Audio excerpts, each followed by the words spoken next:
back to my channel where we talk about parenting, well-being and lifestyle. If you're new here, my name is Cynthia of Fodile. In this video, I'll be sharing with you some important tips why we need to take our babies or children to hospital, why we need to act fast, when to use our. This is going to be like an interactive section, guys. And if you have any questions for me, if you feel like you have anything to add, feel free to leave your comments in the comment section below. I appreciate that so much. Mistakes we make as parents, I've even made some of those mistakes. That's why I feel like I should share this information, because it's a very important information we should be aware of. We might know we make them, or we might not be aware we make those mistakes. So what are those mistakes I'm trying to talk about? Self-medicating. So I know as parents, do you self-medicate or not? When I was growing up, parents then, if you just have a little cold or a little fever, they'll just say you've got malaria, and the next thing we'll go to a pharmacy next to us and I will buy malaria drugs without even going to the doctor for proper diagnosis or checks.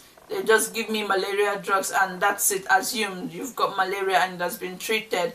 But no, that's not the best way to do things. So if you experience your child fall ill, and what did you do? Did you react first, go to the hospital, or did you first try to give them some medication at home?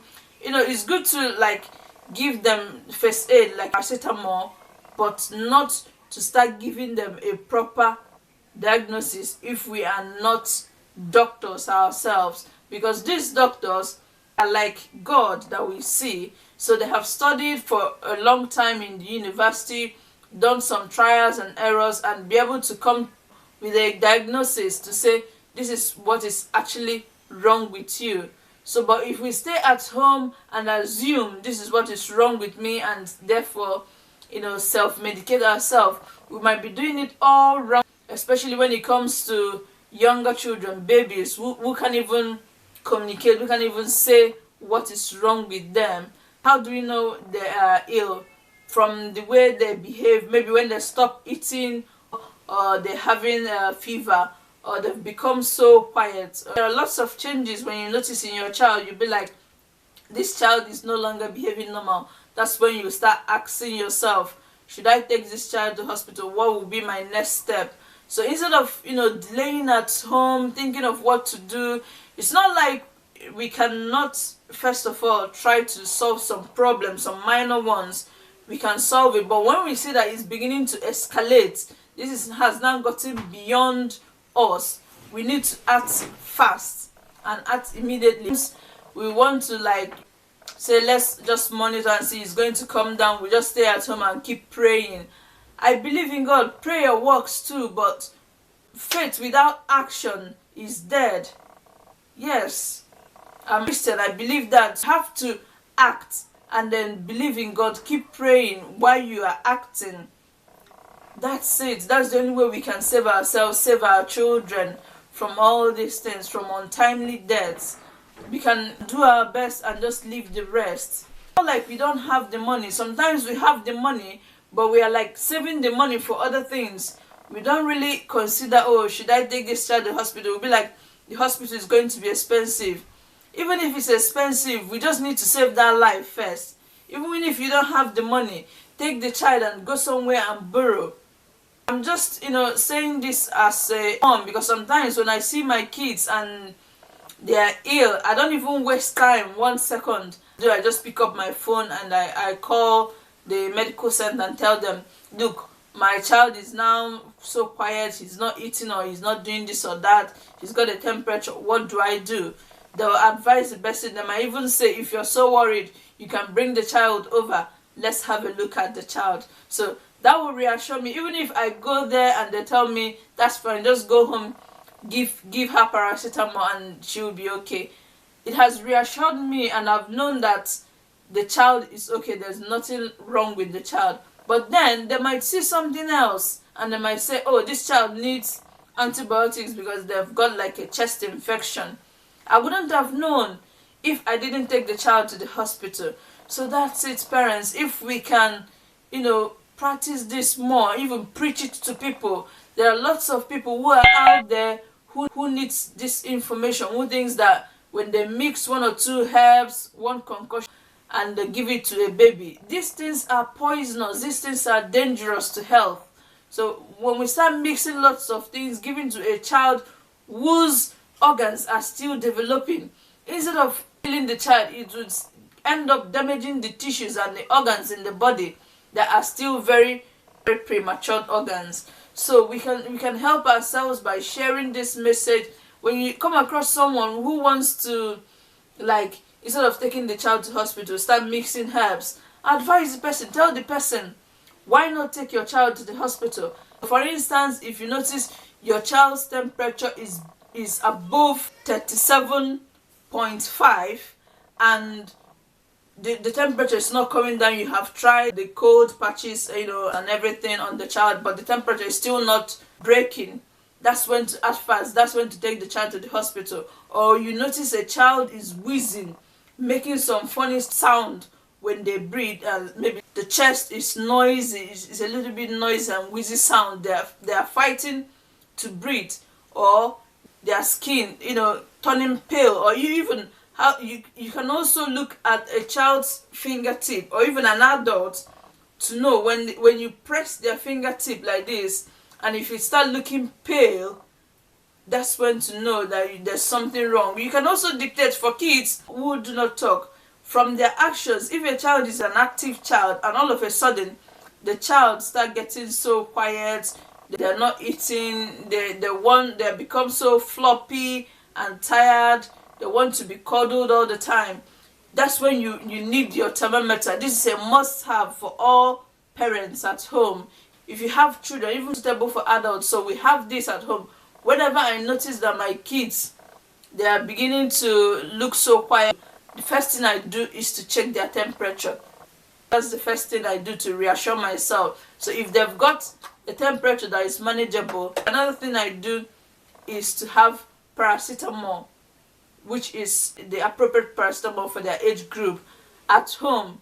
That's also another must-have. So if you notice a fever, you give paracetamol. That's the first aid you give first. It can help the fever to break. It can even help to solve lots of problems with children, also with adults as well. So you don't need to start wasting time. You just need to use our instinct. There are lots of cases where some children die because of use the word ignorance, or I don't really know the word to qualify. I'm not here to blame anybody. There are some things we can prevent, like some kids die untimely because of some traditional ways we've been practicing of self-medication, and think it's a way of living. No, going to the pharmacy to buy some medication, you ask the pharmacist, please, can you just mix some malaria drugs for me? I think my child has got malaria. I beg, no be like that we dey take do am now. If your child is sick and you notice this is not becoming normal again, that's the best time to start acting fast. So we've also shared a true life story in our blog. You can go and read what happened in a pediatric unit. This information is a very vital information, which if we keep sharing, we can save lots of lives, especially the lives of young children. Know when to act fast. Parents, please, na beg I dey beg oh, make we just take this thing seriously oh. I dey speak my language oh. Make we dey look after our children, because our children na our priority. We go just try our best and leave the rest for God to take control. Don't wait until when it's too late to start going. No. Have you ever experienced this, or you know someone who have experienced this? What is your story? How do you feel when you see your child ill? What do you do? How do you feel as a parent? Feel so down, you'll be like, I wish I'm the one even sick, isn't it? Sometimes I feel that way too. I don't even want my kids to be sick. If they get like cold, I'm like, please don't get this cold. So as parents, let's just keep trying our best. Not just parents, this information is, is just so important for everybody. You as a neighbor, you can say to your neighbor, look, this practice, this thing you're doing is a wrong practice. If you do it this way, you do it that way, that person can learn. Let's keep spreading this good news, this gospel, so that lots of people will hear this and save lots of lives. Guys, we need this information. So when you have seen this my video, please share this video. You can save someone's life, not just a child, also an adult's life. Let's keep sharing this video so that it can reach as many people as possible. If you have anything you want to ask me, feel free to leave a comment in the comment box below, or if you have any topic or anything you can suggest you want me to talk about, please feel free to leave the comment on the comment below, or you can also send an email if there's something you would like to ask about privately. You can send an email to info@thesplendour.com, and then we'll get back to you as soon as we can. Why not subscribe to see more of our videos? You can also like, comment and share as well. So we'll be giving you lots of tips, lots of parenting advices and hacks and lifestyle, everything and lots more you wouldn't want to miss. Thank you for watching. Stay positive and be happy. Bye for now.